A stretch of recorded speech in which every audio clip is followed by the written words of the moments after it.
Good afternoon. Welcome to the Heirloom Farmer. I wanted to take a couple minutes today to share with you about seed saving. And seed saving is something I'm really passionate about, really enjoy doing. I am by no means an expert at seed saving, but it is something I am very passionate about and love teaching and sharing with others. So you're gonna start seeing a lot more content from us about seed saving. A lot of it's gonna be simply showing what we do, but also helping you learn about how you can seed save wherever you are in your gardening or farming journey. Seed saving is something that anyone can do. So I am going to actually show you a couple things with seed saving today and hopefully dispel a couple myths with seed saving. But I wanted to start with sharing kind of, an important way to look at seed saving, or what I think is important when it comes to seed saving.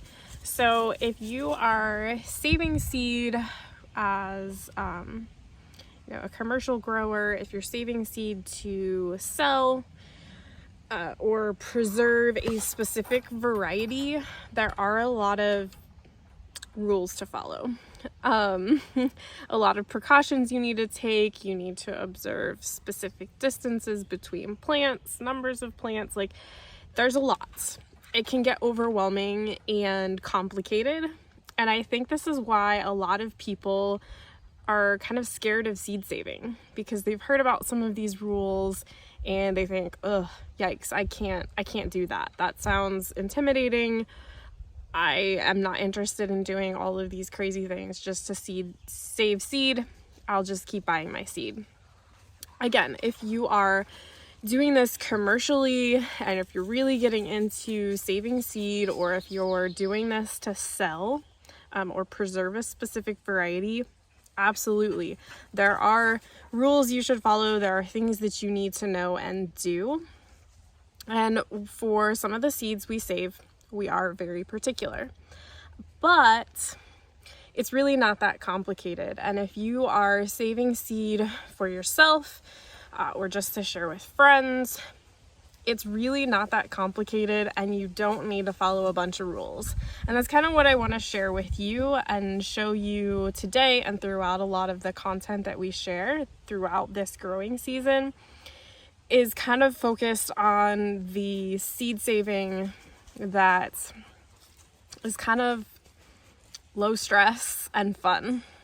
So again, if you are saving seeds for yourself or just to share locally, I do suggest anytime you share seed that you be honest with people about your seed saving practices so that they know what they're getting. But if you're sharing or using the seed for yourself, my opinion is that you don't need to follow a lot of the rules, and that can make it really fun and enjoyable. So I think that's a good place to get started. And for many people, and even for some of what we do, that's all you need to do. Again, if you're not selling the seeds or doing this commercially, it can be a lot more fun because you can get creative and you don't have to follow a bunch of rules. So I'm going to be sharing a lot more information about that. And today I just wanted to share with you around our yard. So this is not even at the farm, this is just at the yard. And what we could look at right now. So this is June, mid-June. What we could look at right now when it comes to saving seed. And these are things that you can do and you can look at in your garden right now to help you get started on saving seed. So I'm going to turn the camera around and show you a couple things that you might be able to go out and find in your yard or garden to help you get started in saving seed. So I have two raised beds right here. They're slightly in disrepair, but there's a reason behind that that I'll share eventually. But the first thing I want to point out here is some of this lettuce. So with this hot weather, you may have noticed that some of your lettuce is looking a bit like a Christmas tree and has done what is referred to as bolting.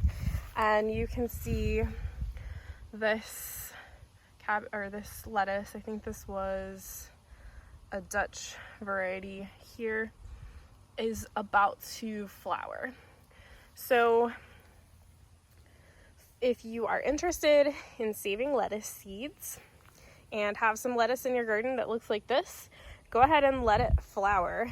Even if it hasn't bolted yet, this is Paris Island here, it hasn't bolted yet, but if I want to save seed from the lettuce, I would just continue to let it grow, bolt, and flower like this one here. And you'll just let it continue to grow until it flowers and sets seed, at which point you can remove the stalk from your garden and let it dry a little bit more on the stalk before you remove the seeds. So I can't actually show you that process today, but again, I just want you to know, like if you're walking through your garden today and you're like, oh, I missed harvesting that lettuce, you know, before you yank it out, consider maybe leaving one to try saving some seed from. So that would be a good option to get started. And I just got some beets and kale going on here. And then peas. I've got peas here that are in all stages. There's a pod there, there's some blossoms up there which are beautiful. This is a snow pea variety, and these are actually from seeds that I've saved for a few years now. But you would just let this pod continue to mature as long as possible on the vine, way past when you would typically harvest to eat. And you would preferably leave it on until it completely matures and it starts to dry out. And then you can pick the pod off, and actually I'll show you. So this is a bean from last season, but if you look up there, they don't have to be quite that dry, but with beans and peas, you want to allow them to dry in their pod as long as possible. So if you have some peas that have gotten ahead of you, or if you're kind of done with your peas for this season, you might want to consider leaving a few go and let them dry as long as possible so that the seed can mature. And then you can just remove them from the pod.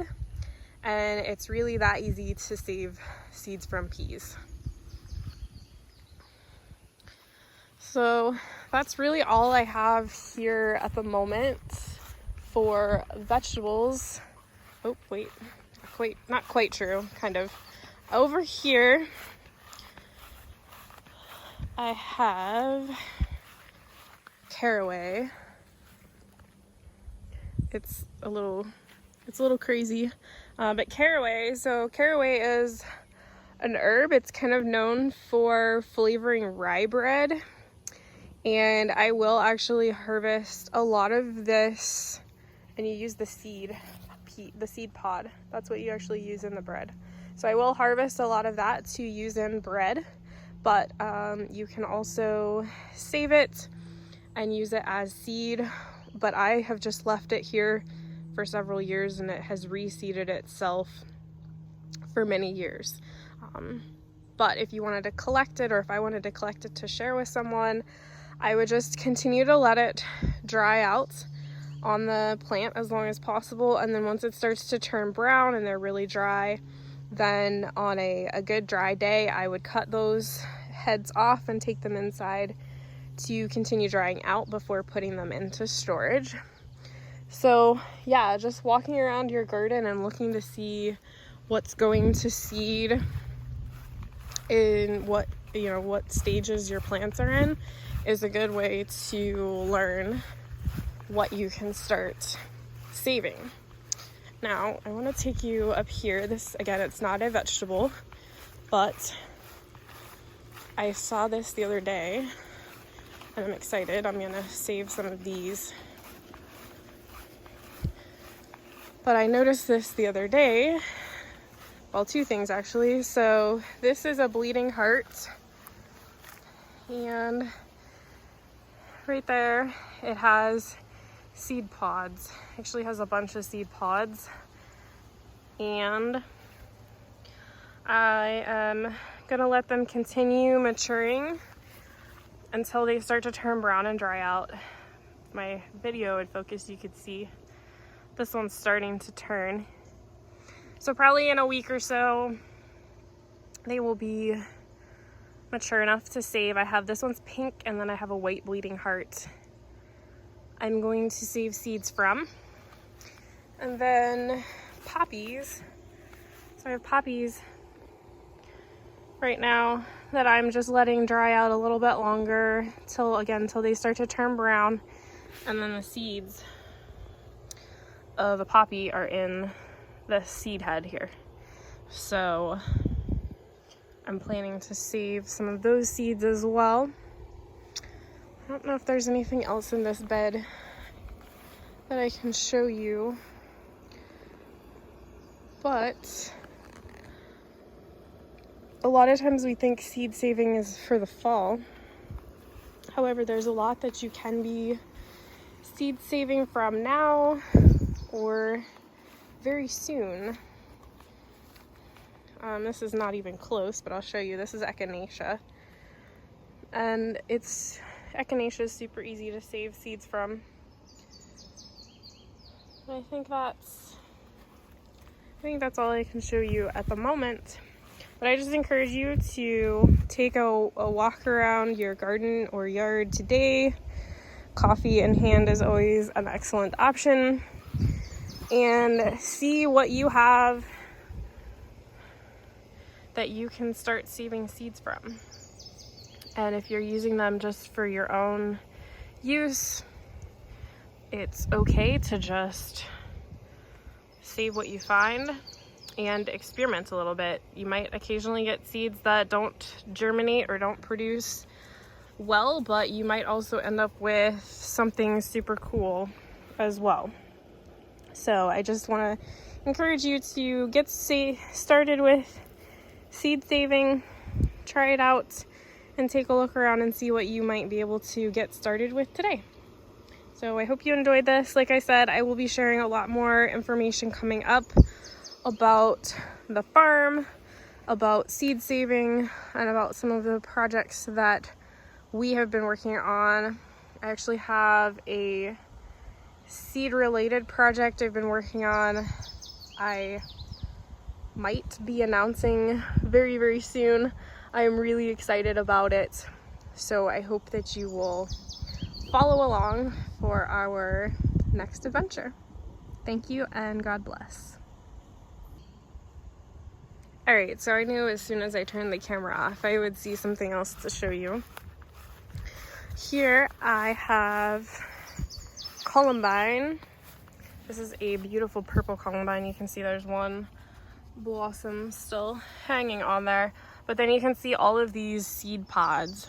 So columbine readily self-sows, and so I always end up with a ton of volunteers.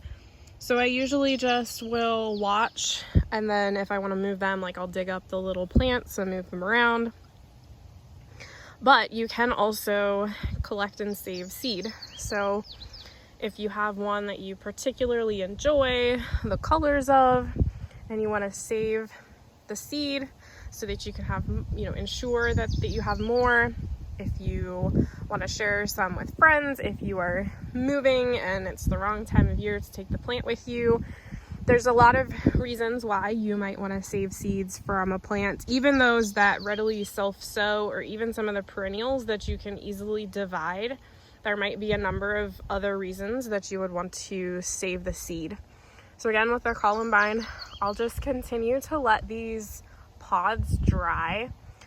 There is kind of a challenge with columbine and a few other plants, especially perennials, because they do self-sow.